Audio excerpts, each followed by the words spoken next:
श्री कृष्ण जन्मभूमि का केस लड़ रहे पंडित दिनेश फलाहारी ने एक गंभीर बयान जारी करते हुए कहा कि संत समाज की प्रतिष्ठा से खिलवाड़ और आमजन के साथ धोखाधड़ी किसी भी सूरत में स्वीकार्य नहीं है। उन्होंने प्रसिद्ध संत श्री प्रेमानंद महाराज जी के एक नजदीकी अनुयायी गरबिली शरण उर्फ गौरव साखी पर गंभीर आरोप लगाए हैं। पंडित फलाहारी ने कहा कि गौरव साखी नामक यह व्यक्ति, जिसे स्वयं प्रेमानंद महाराज जी ने नाम दिया था, अतीत में टैक्स चोरी करने के मामले में राजस्थान सरकार की निगाह में आ चुका है और अब मथुरा में जमुना खादर क्षेत्र में अवैध कॉलोनियों के निर्माण में लिप्त है। उन्होंने बताया कि इस व्यक्ति ने बिना किसी वैधानिक अनुमति के कई एकड़ भूमि पर अवैध कॉलोनी काटी है, जिसमें न केवल सीवर लाइन डलवाकर बल्कि अवैध रूप से विद्युत आपूर्ति कर कॉलोनी को संचालित किया जा रहा है। यह भूमि विकास प्राधिकरण द्वारा कॉलोनी निर्माण के लिए प्रतिबंधित घोषित की गई है। इसके बावजूद ऐसी गतिविधियां प्रशासनिक उदासीनता का संकेत देती हैं। फलाहारी ने यह भी कहा कि जब प्रशासन बुलडोजर चलाएगा तो जिन भोले भाले लोगों ने प्लॉट खरीदे हैं,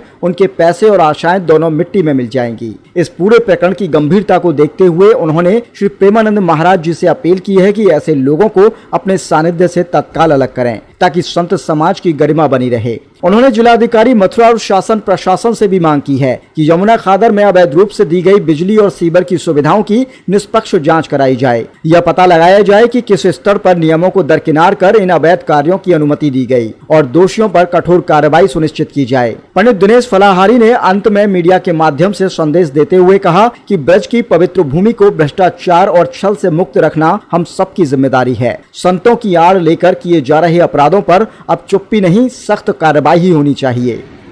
हमारे देश में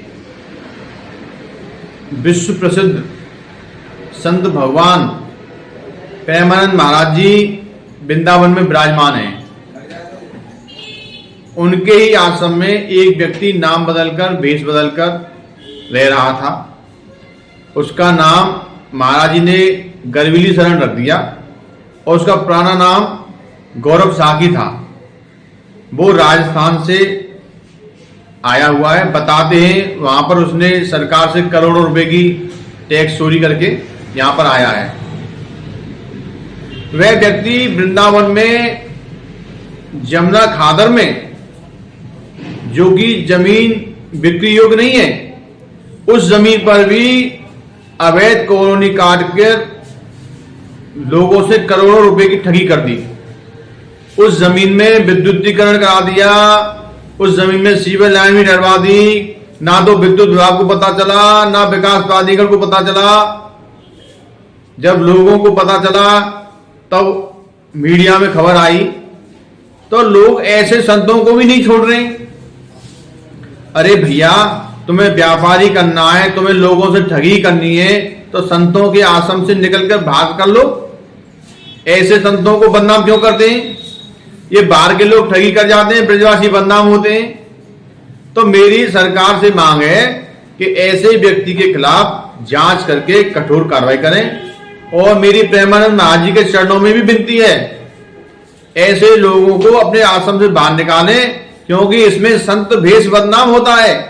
आप तो बहुत ही अच्छे संत हैं, आप तो राधा रानी के भक्त हैं। लोग ये सोचते हैं कि महाराज जी के आश्रम में रह रहा है, जबकि महाराज जी को कुछ पता भी नहीं है कि ये व्यक्ति क्या कर रहा है। और महाराज जी के साथ में ही बिल्कुल महाराज जी के साथ लगा हुआ चलता है, जैसे महाराज जी के पूरे आश्रम को यही संभालता हो। तो ऐसे संतों को बदनाम करने से पहले इन लोगों को सोचना चाहिए कि कितने बड़े संत के साथ में तुम रह रहे हो और लोगों से ठगी कर रहे हो।